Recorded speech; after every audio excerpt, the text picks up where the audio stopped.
¿Hay algo que ocurre dentro de tu cuerpo cada vez que comes?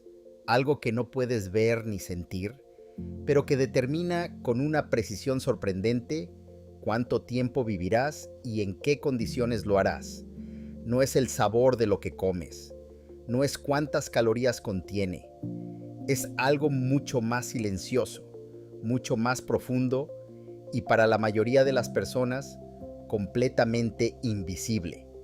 Hay alimentos que el mundo entero considera saludables, alimentos que aparecen en dietas de bienestar, en recomendaciones médicas populares y en los estantes más iluminados del supermercado, que están causando daño arterial lento, silencioso y acumulativo. Y el problema no es la ignorancia total, es peor que eso, es la certeza equivocada. Durante décadas, la ciencia de la nutrición construyó su reputación sobre la base de mensajes simples. Come esto, evita aquello, reduce la grasa, aumenta la fibra.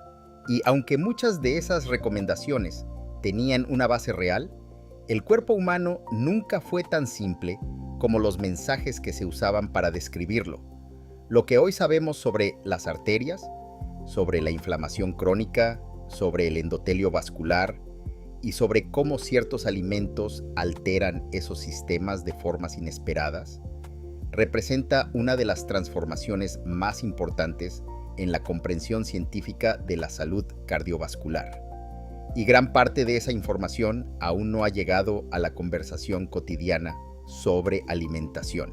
Comencemos con algo que casi nadie discute cuando habla de salud del corazón. Las arterias no se dañan de golpe. No hay un momento en que alguien come algo y su sistema cardiovascular colapsa de inmediato. Lo que ocurre es un proceso gradual, a veces de décadas, que empieza mucho antes de cualquier síntoma. Ese proceso tiene un nombre: disfunción endotelial. El endotelio es la capa interna de los vasos sanguíneos, una membrana extraordinariamente delgada y activa que regula el flujo de sangre, controla la inflamación, previene la formación de coágulos y libera sustancias que mantienen las arterias elásticas y funcionales. Cuando el endotelio se inflama, cuando pierde su capacidad de responder correctamente, cuando comienza a dejar pasar partículas que normalmente debería bloquear, la historia de la enfermedad cardiovascular ya ha comenzado.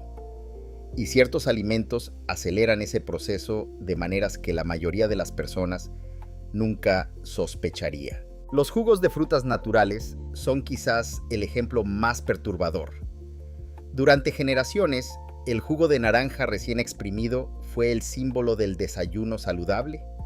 La vitamina C, el color vibrante, el origen natural, todo parecía correcto.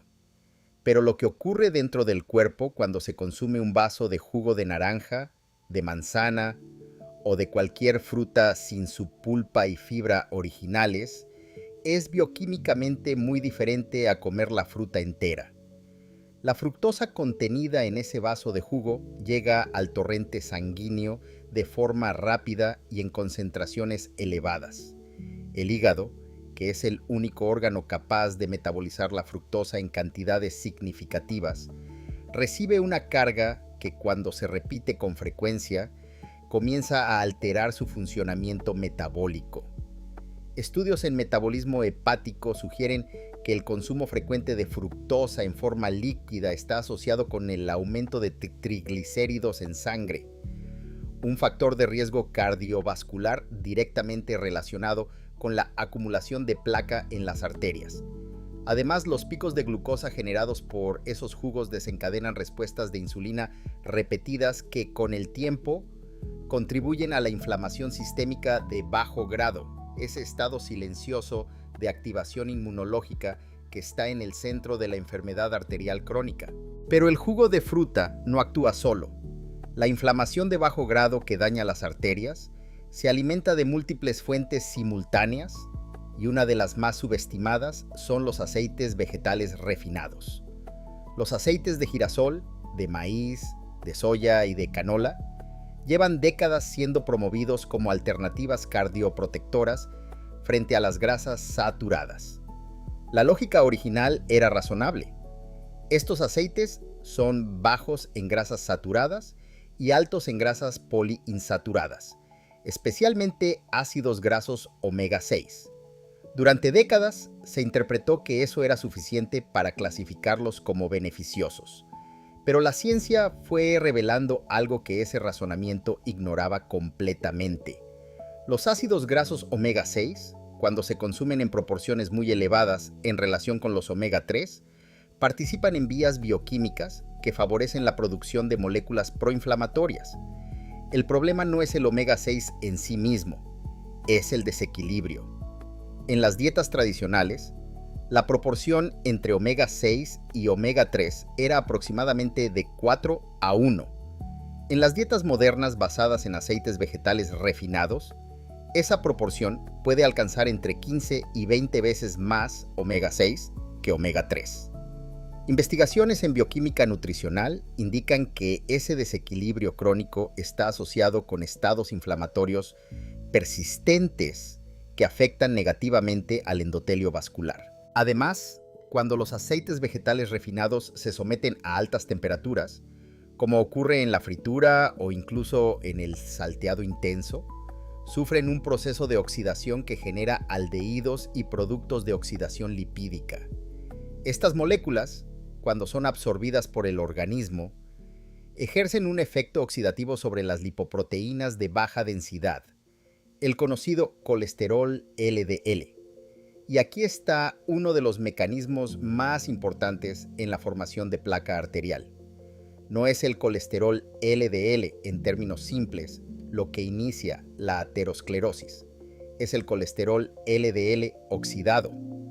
Cuando una partícula de LDL se oxida y penetra en la pared arterial, el sistema inmune la reconoce como una amenaza y envía macrófagos para engullirla.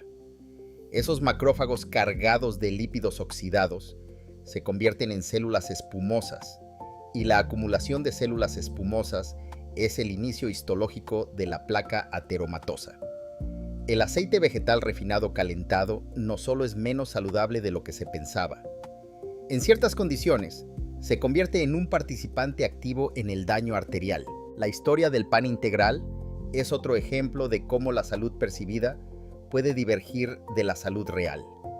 El pan integral genuino, elaborado con granos completos, sin harina refinada, fermentado lentamente y con una densidad real de fibra, es un alimento muy diferente al pan etiquetado como integral en la mayoría de los supermercados. Gran parte de ese pan comercial está hecho con harina refinada a la que se le agrega una pequeña proporción de salvado o colorante oscuro para simular el aspecto del grano completo. El índice glucémico de ese pan es casi idéntico al del pan blanco. Eso significa que genera picos de glucosa en sangre muy similares, seguidos por respuestas insulínicas equivalentes. Y como ya se mencionó, esos ciclos repetidos de glucosa elevada e insulina elevada son precisamente el entorno metabólico en el que la inflamación endotelial se sostiene y profundiza. El endotelio vascular es especialmente sensible a los picos glucémicos. Cuando la glucosa en sangre sube rápidamente, el óxido nítrico, una molécula que el endotelio produce para mantener las arterias relajadas y el flujo sanguíneo eficiente, disminuye transitoriamente. Con el tiempo, esas caídas repetidas del óxido nítrico contribuyen a la rigidez arterial y al inicio del daño estructural. Ahora bien, no se puede hablar de salud arterial sin abordar uno de los temas más complejos y debatidos en la nutrición contemporánea: la sal y el sodio. Existe un consenso científico claro sobre los efectos del consumo excesivo de sodio en la presión arterial y en la carga que eso representa para el sistema cardiovascular. Pero lo que se discute con menos frecuencia es de dónde proviene realmente ese exceso de sodio en la dieta moderna. No viene principalmente del salero que se usa al cocinar en casa. Viene de los alimentos ultraprocesados, de las sopas en lata, de los embutidos, de las salsas comerciales y de muchos alimentos que no se perciben como salados, pero contienen cantidades enormes de sodio. El yogur de sabores con bajo contenido de grasa, el cereal de avena instantáneo con frutas, las barras de proteínas, los batidos comerciales de frutas con vitaminas añadidas, todos estos productos que se venden bajo el aura de la salud pueden contener azúcares añadidos, sodio oculto, emulsionantes y aditivos cuyos efectos sobre el microbioma intestinal están siendo investigados activamente. Algunos estudios recientes sugieren que ciertos emulsionantes utilizados ampliamente en la industria alimentaria pueden alterar la composición de la microbiota intestinal y aumentar la permeabilidad de la mucosa intestinal, un fenómeno conocido informalmente como permeabilidad intestinal aumentada, que a su vez se asocia con respuestas inflamatorias sistémicas. El microbioma intestinal se ha convertido en uno de los campos más activos de la investigación biomédica contemporánea, y lo que se está descubriendo sobre su relación con la salud cardiovascular es notable. El intestino alberga billones de microorganismos que no solo participan en la digestión, sino que producen metabolitos que influyen en la inflamación, en el metabolismo de los lípidos y en la función inmunitaria. Uno de esos metabolitos, el trimetilamino N-óxido, conocido como TMAO, se produce cuando ciertas bacterias intestinales metabolizan compuestos presentes en la carne roja, el huevo y algunos productos lácteos. Investigaciones publicadas en revistas cardiovasculares de referencia han documentado una asociación entre niveles elevados de TMAO en sangre y mayor riesgo de eventos cardiovasculares. El TMAO parece interferir con el transporte inverso del colesterol, el proceso por el cual el colesterol es recogido desde los tejidos y llevado de vuelta al hígado para su eliminación. Cuando ese proceso se interrumpe, el colesterol tiende a acumularse en las paredes arteriales. Lo que hace este hallazgo especialmente revelador es que muestra cómo el mismo alimento puede tener efectos cardiovasculares muy diferentes dependiendo de la composición del microbioma de cada persona. La salud intestinal no es un tema separado de la salud del corazón. Son sistemas interconectados de una forma que la medicina tardó mucho tiempo en reconocer plenamente. Dentro de esta misma conversación, los lácteos bajos en grasa merecen una reflexión detenida. Cuando la hipótesis que vinculaba la grasa saturada con la enfermedad cardiovascular dominó la ciencia nutricional, la industria respondió produciendo versiones descremadas o semidescremadas de casi todos los productos lácteos.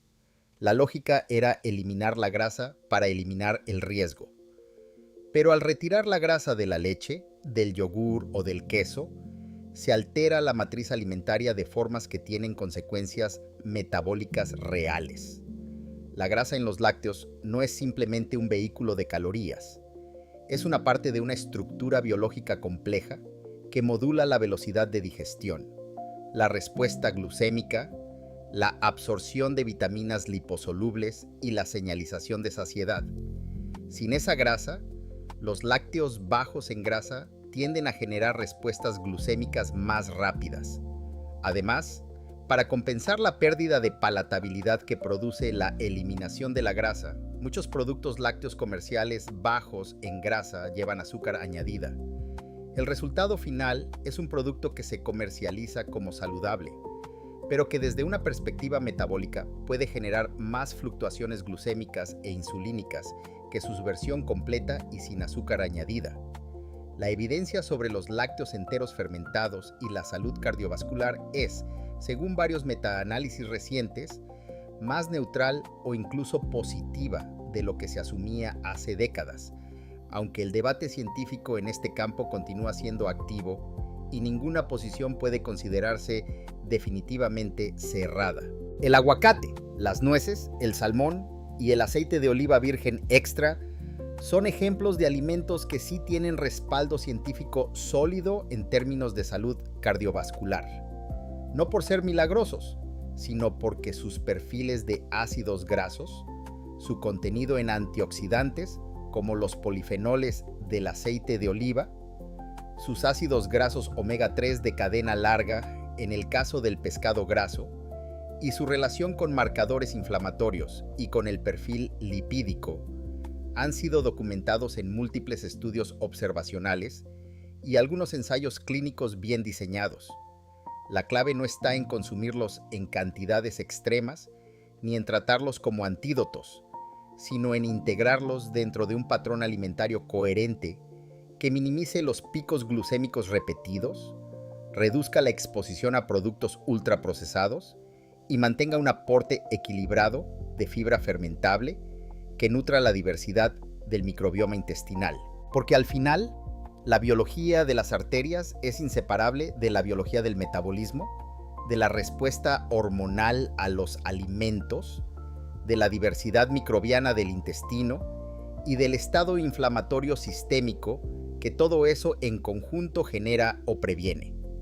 No es un sistema con un solo interruptor, es una red de procesos interdependientes que responde a lo que se come todos los días, en qué forma, con qué frecuencia y en qué contexto.